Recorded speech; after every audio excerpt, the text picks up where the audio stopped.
আমার হাতের ছোঁয়ায় যদি বাঁশ খেতে চান, আমার হাতের ছোঁয়ায় যদি বাঁশ খেতে চান, তাহলে চলে আসবেন দেশ আহার ভাসানটাক বাজারের মোড়ে। তাহলে চলে আসবেন দেশ আহার ভাসানটাক বাজারের মোড়ে। আপু বাসের দাম কত? বাঁশের দাম কত? আচ্ছা, আপনি একটা কথা বলেন তো, এই যে আমরা বাঁশ খেতে যেতাম কোথায়? খাগড়াছড়ি, রাঙ্গামাটি, বান্দরবান। আমরা কোথায় আসলাম এখন? মিরপুরে। আচ্ছা, আমাগো হাঙ্গার সাংবাদিক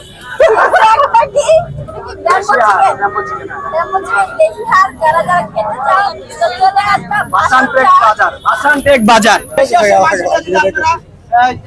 খিচুড়ি অথবা মনে করেন পোলাও খাইতে চান অথবা চিটা পিঠা খাইতে চান, মাত্র 150 টাকা প্লেট। ভাই এদিকে তাকান। মাংস সহকারে 150 টাকা প্লেট।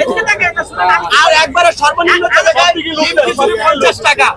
তো যারা রাজহাঁসের মাংস দিয়ে খিচুড়ি খেতে চান তাদের জন্য 200 টাকা, কিন্তু দেশি হাঁসের মাংস দিয়ে 150 টাকা। খিচুড়ির সাথে পোলাও মানে যে কোনো একটা নিতে পারবেন। আর যদি আপনি শুধু মাংস ছাড়া যদি আপনারা চিটা পিঠা দিয়ে মাংস দিয়ে খেতে চান তাহলে 150 টাকা। শুধুমাত্র এইখানে পাবেন মিরপুর ভাসানটেক বাজার, মানে 14 নম্বর থেকে একটু সামনে ভাসানটেক বাজার।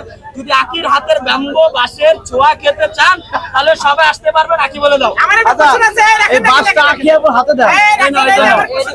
এই যে আঁকি আপু, এই যে আকি আপু শুনেন, এই যে এটা যে কি আকির হাতের পাশে ছোঁয়াটা খামো তাই না? এটার সাথে কি সস দিবেন না? সস এর ভিতরে দেওয়া আছে, তারপরে চাইলে আপনার জন্য দিব। আপনার জন্য আরে ভাই আমার সব কথা আমি টেনে নিয়ে তো আমি প্রশ্ন করতে চাই মাননীয় স্পিকার রেজে বলেন আপু আমি সস কি আছে ব্যবস্থা আছে? সস আছে, সস আছে। ঠিক আছে আপনি এই দরকার ছিল ভাই আগে সিট দেখ এই যে আঁকি আপু, এই যে বাঁশটা একটু হাতে রাখেন। এই বাঁশ খাওয়ার জন্য কি কি লাগবে, মানে কত টাকা লাগবে? দুই বাঁশ কত? দুই বাঁশ খেতে চান অবশ্যই মিরপুরে চলে আসবেন। এই যে দেখতে পাচ্ছেন যে তিনি কিন্তু ইতিমধ্যে আপনি একটু বলে দেন যে আমার হাতে যদি হাতের ছোঁয়া যদি বাঁশ খেতে চান,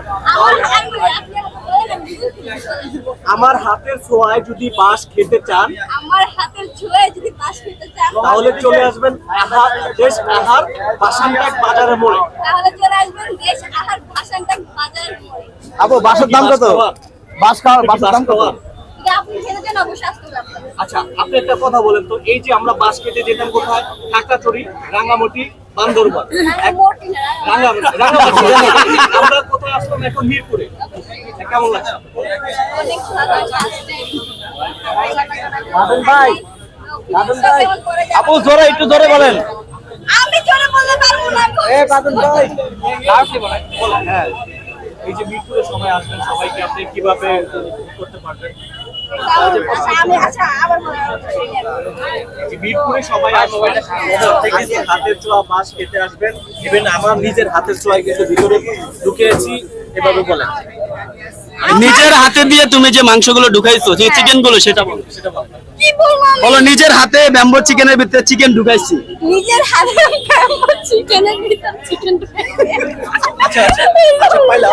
আচ্ছা, আপনি হচ্ছে সোশ্যাল মিডিয়াতে ভাইরাল এবং টিকটকে ভাইরাল, আপনি কোন কথাটা বেশি মানুষ নিয়েছে যদি একটু জানতে চাই এর ভিতরে? আমার ভাই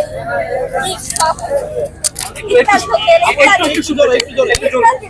এই রোহান, রাশেদ বাইরে নিয়ে বসায় খাও যারা ফ্রি আছে।